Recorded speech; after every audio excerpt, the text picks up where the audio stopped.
Yeah, yeah, yeah, yeah, yeah, yeah. You're now tuned into the one and only place where you can get what's needed on your plate, along with what's going on in your hood. Candy Lady's gonna keep you up to date with events going on round your way. What's really good? SC by Black locally, keep them dollars circulating in your own community. It's the SCBBL show. You're now tuned into the SCBBL show. Rock on. Rock on.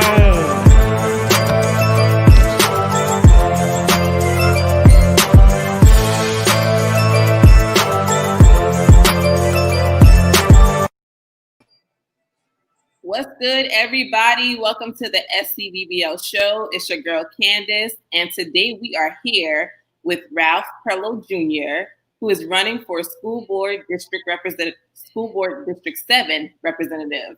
Hi, Ralph. How are you? I'm good, Candace. How you doing? I am doing well. Thank you so much for joining us on today and being willing to speak to the people about some of your plans about running for School Board District 7.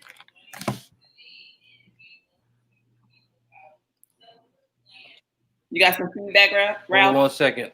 Let me check on that. 1 second. Okay. I can see in his face where he was looking like there was a little bit of a delay there. So let's give him a second to check on that. But thank you guys for joining tonight to hear more about what he has going on.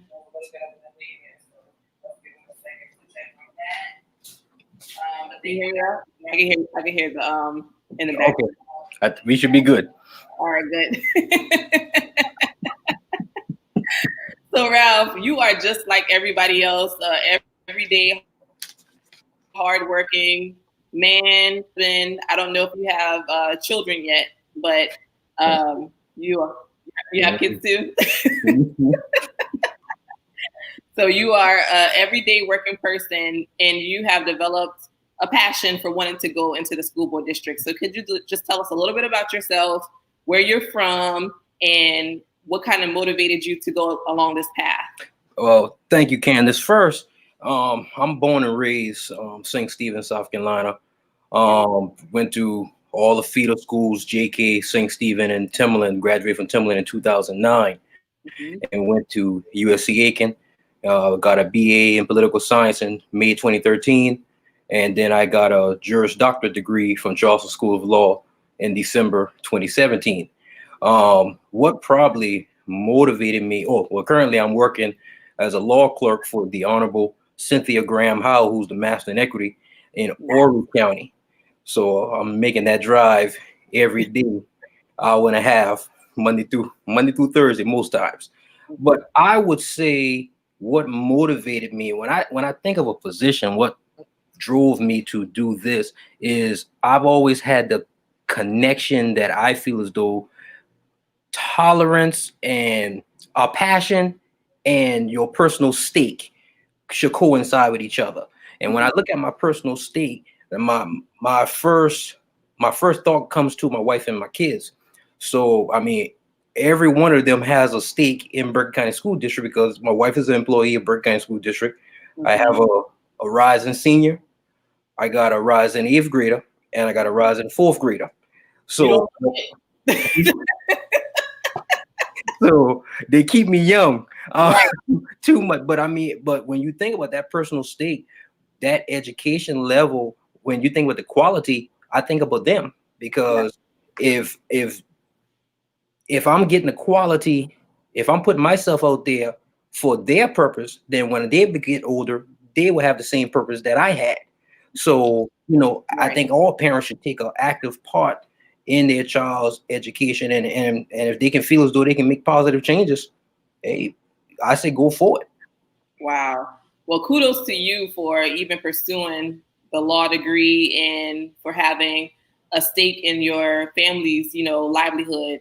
That's actually one of the things that I'm doing starting this Friday is I'm starting to talk to fathers because fathers have something to say too. And a lot of times we hear from the mom, the matriarch of the family, but we very rarely hear from the patient.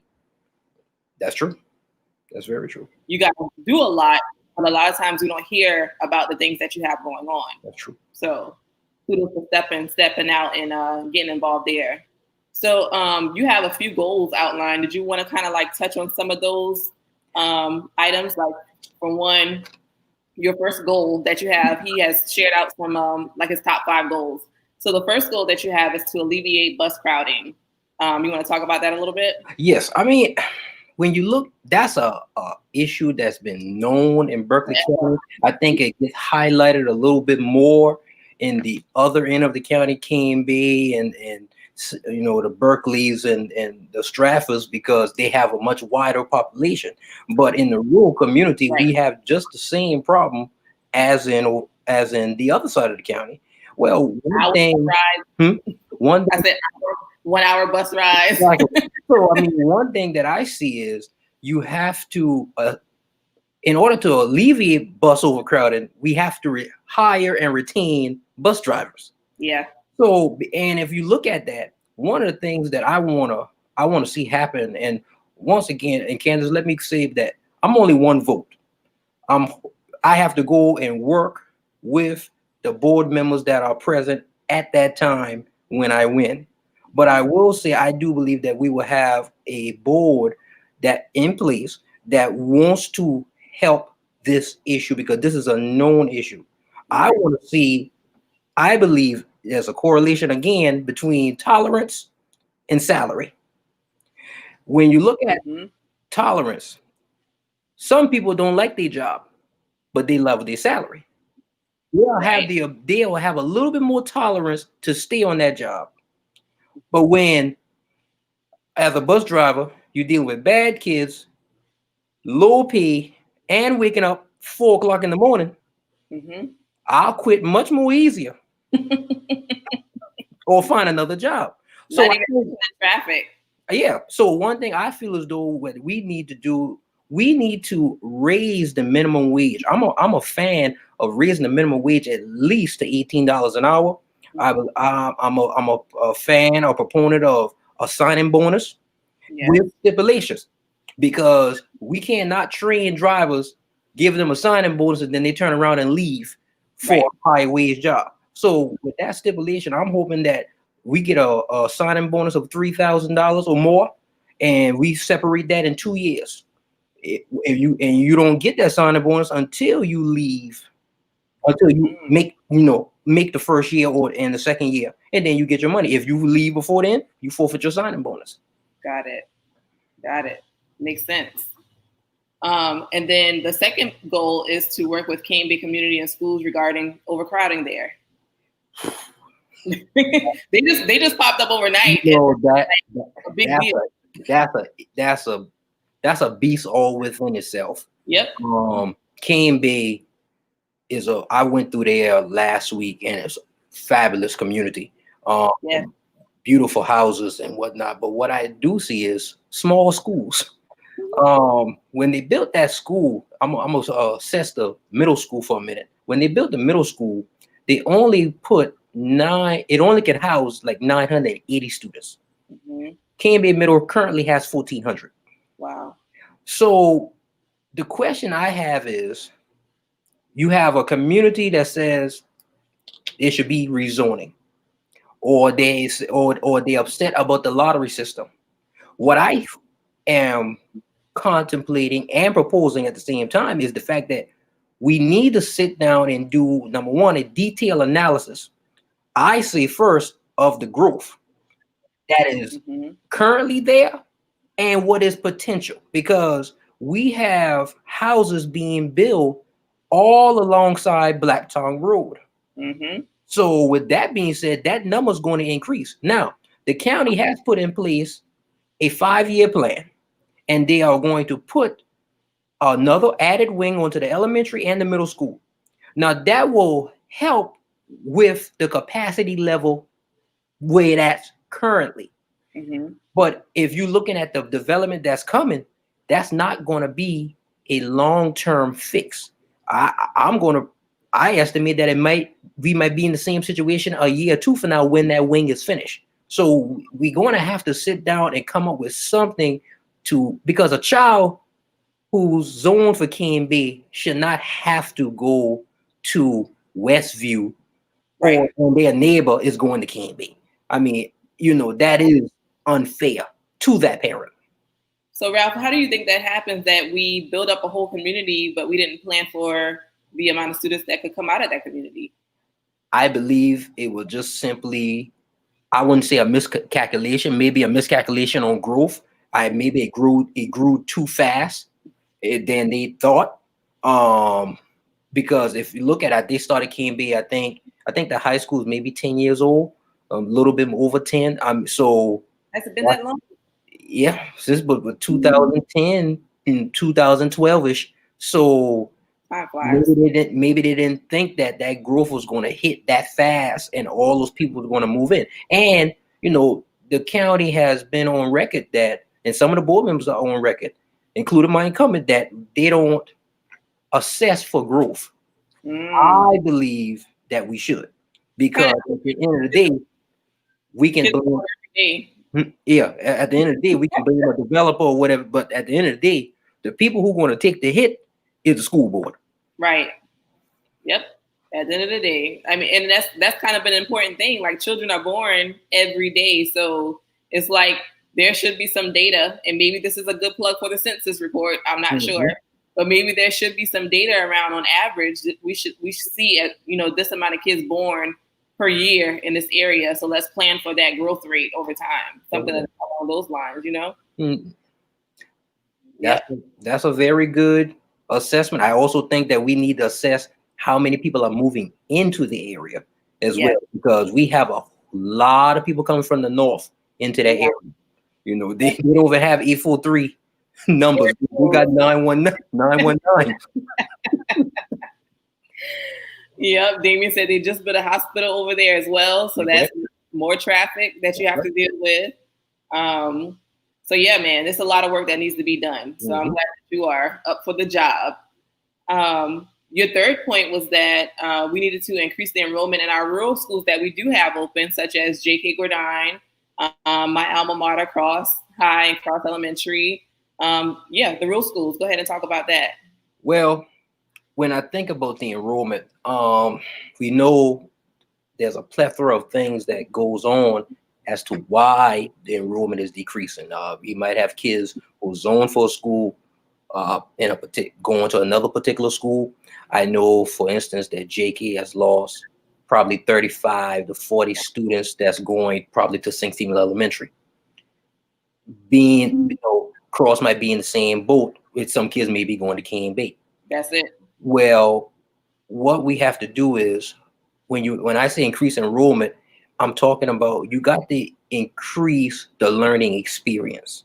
Because what is happening, they're not leaving because, I'm going to K&B. No, they're leaving because parents are putting their children into these specialized programs. Yeah. And if you look at a year ago, when the county came up with the enrollment cap, and some of those students was potentially going to go to Stratford, a lot of those parents was upset because they already had signed their children up, and most of them was that criminal justice or pre-law program.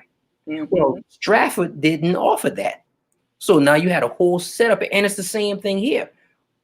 Cross and Timberland, even down to JK, we have to do something different other than the 3: reading, writing, and arithmetic.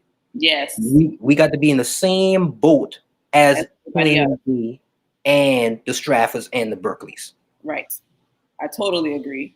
And it was just unfortunate, like when they took away all of the extra classes, like, carpeting, home ed, those classes. And I know the principal at Cross High, Mrs. Presley, she's been working on bringing some of that stuff back to Cross.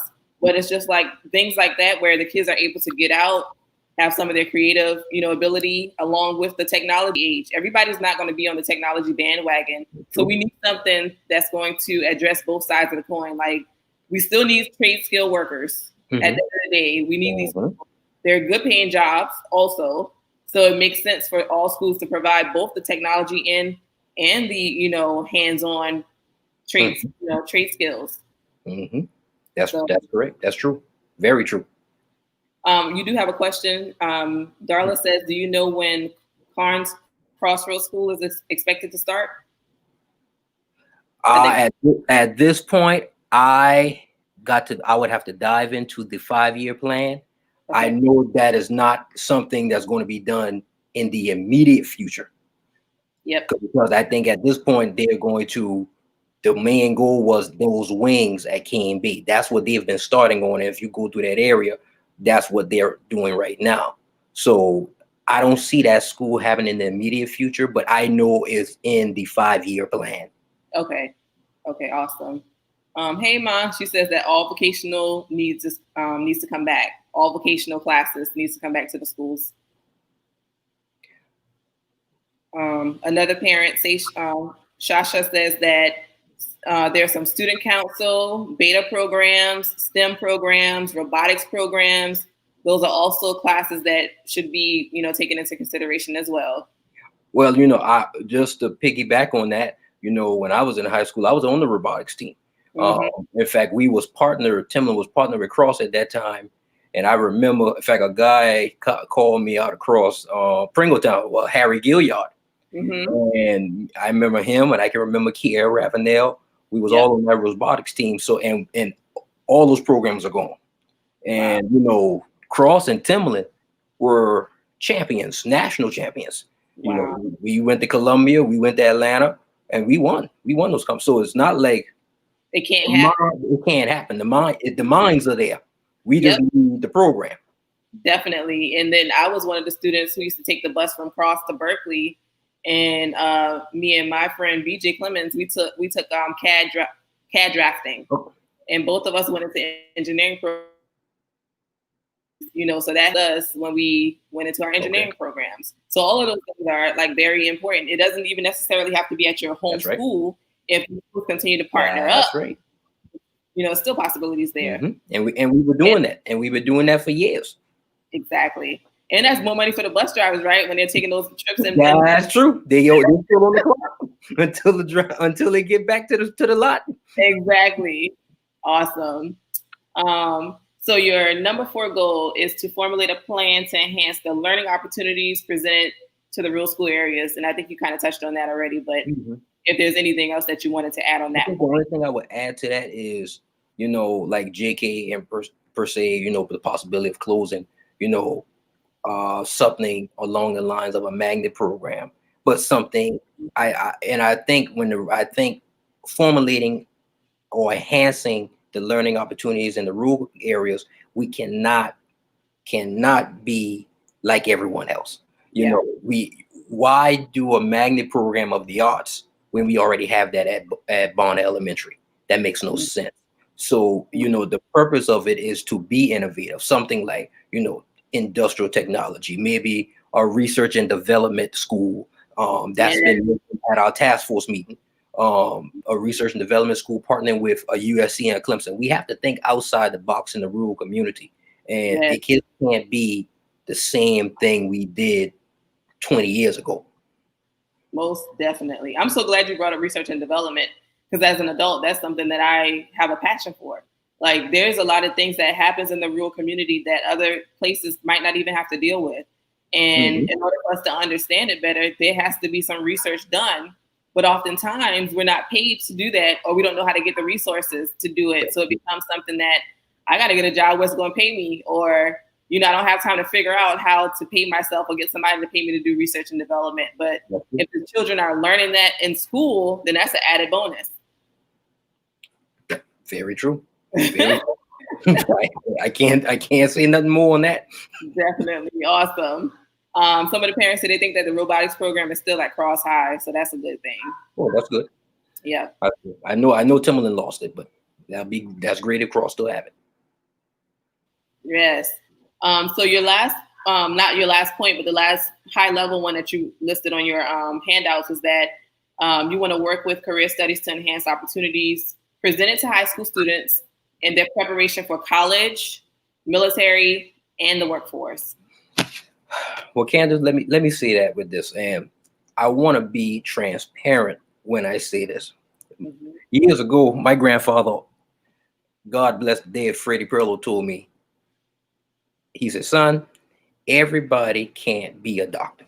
Mm-hmm. He said, that man who works at Hardee's to clean that toilet is just as important as you.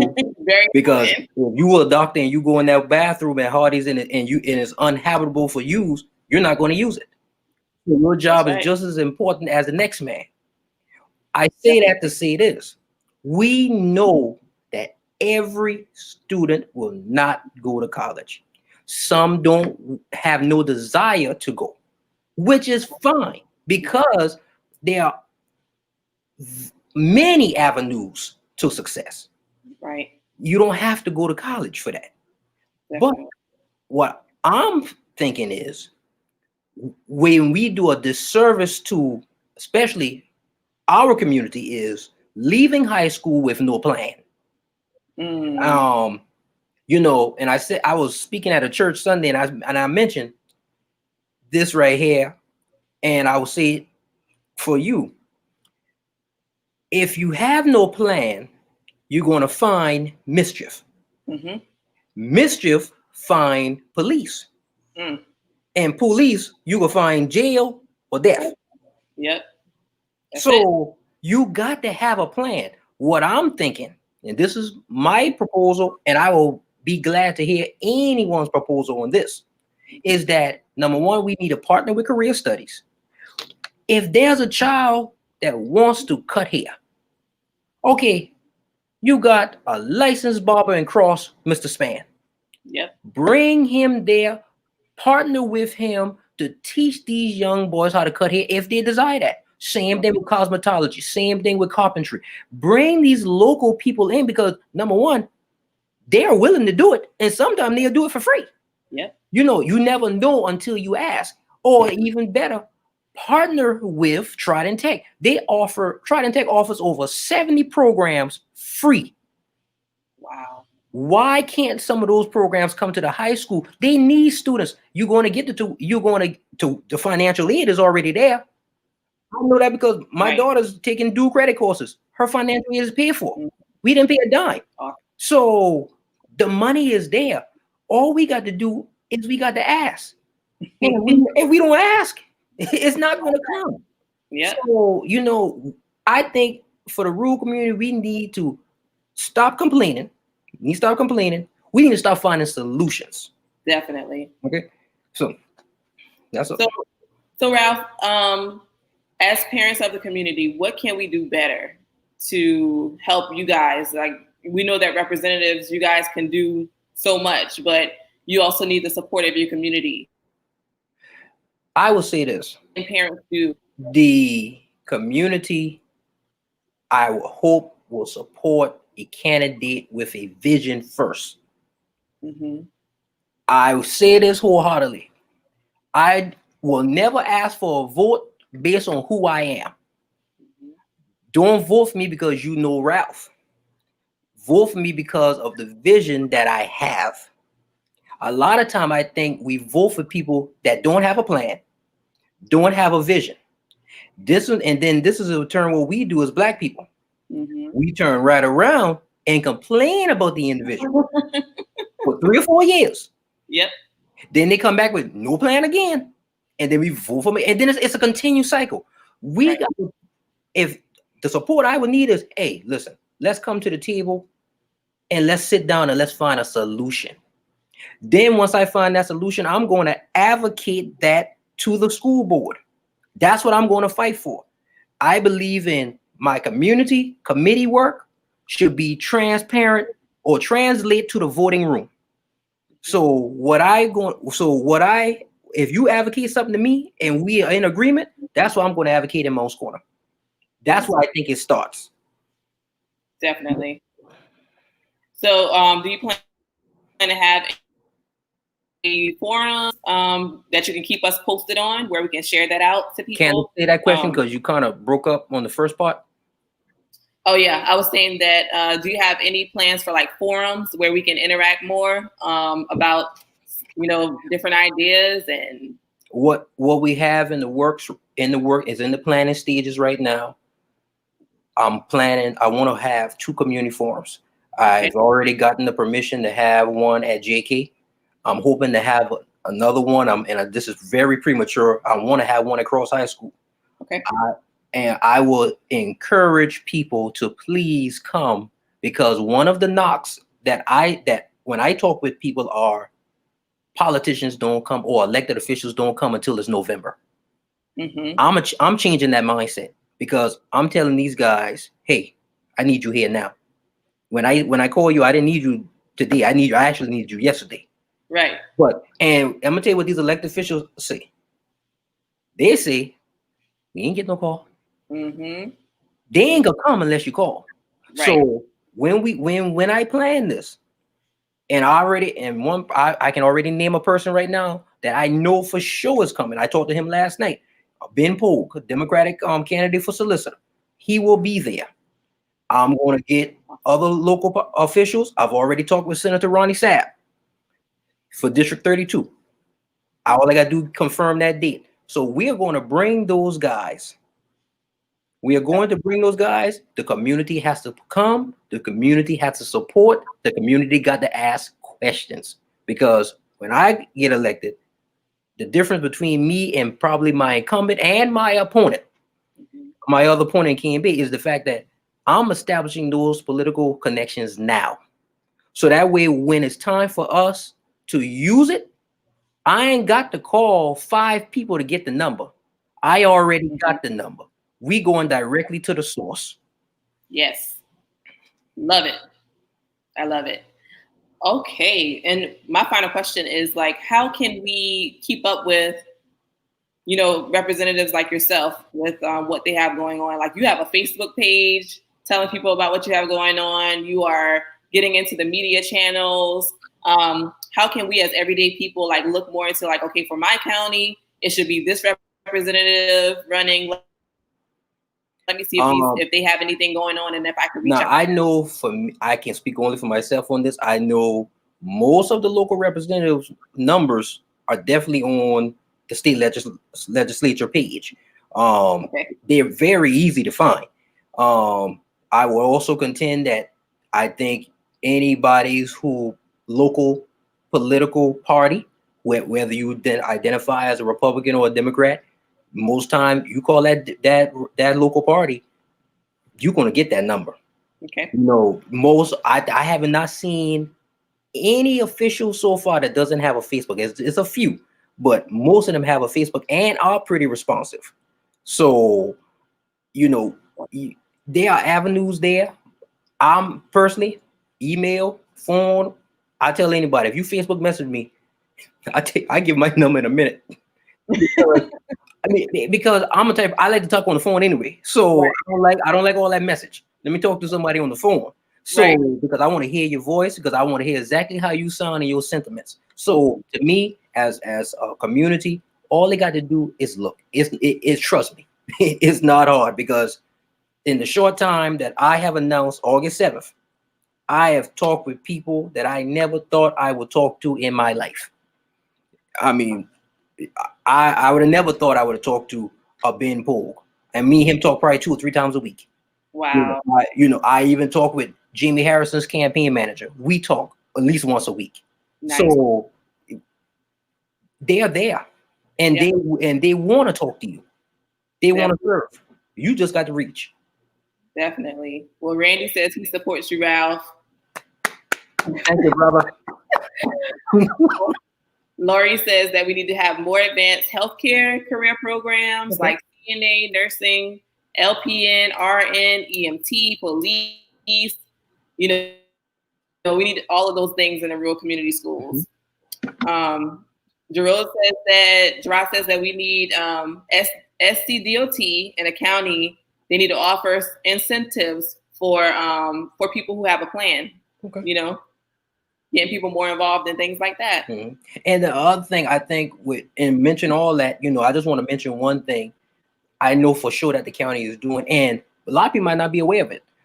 The school district and the county partnered probably about 6 months ago. It hasn't even been a year yet, where they are offering HVAC certification, starting as a junior, senior. So that means when they leave high school, they're going to have an HVAC certification, 18 years old, and possibly could obtain employment in Berkeley County government. So we got to look. We got to look, because if we don't take advantage of it, somebody else will. Most definitely. Well, Ralph, I'm excited for you. Like, I love your way of thinking. And I wish you the best of many blessings in your run. And I really hope that you get the office of District 7. Candace, I appreciate it. And the only thing I would tell my entire District 7, and in fact, I talked to a person, they told me I need to call out every community for this election. And I would tell anybody, St. Stephen, Pine, and I wrote them all down, Candace. I wrote them all down.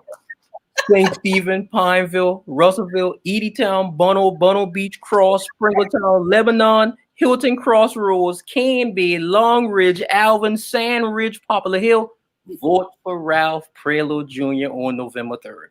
We're going to make changes. That's all I got to say. Awesome. Alexis Prioleau says, great interview. Brenda Major says, way to go.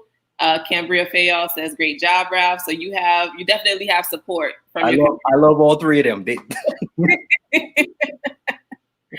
Once again, thank you so much, Ralph, for taking out time out of your day to share your thoughts and your plans with us. And we all wish you the best. All right. Thank you, Candace. Awesome. So it's your girl, Candace, signing off for South Carolina by Black Locally, and Ralph Prioleau Jr. signing off for District 7 School Board Representative. We'll talk to you all next time. SCBBL show. Rock on. Rock on.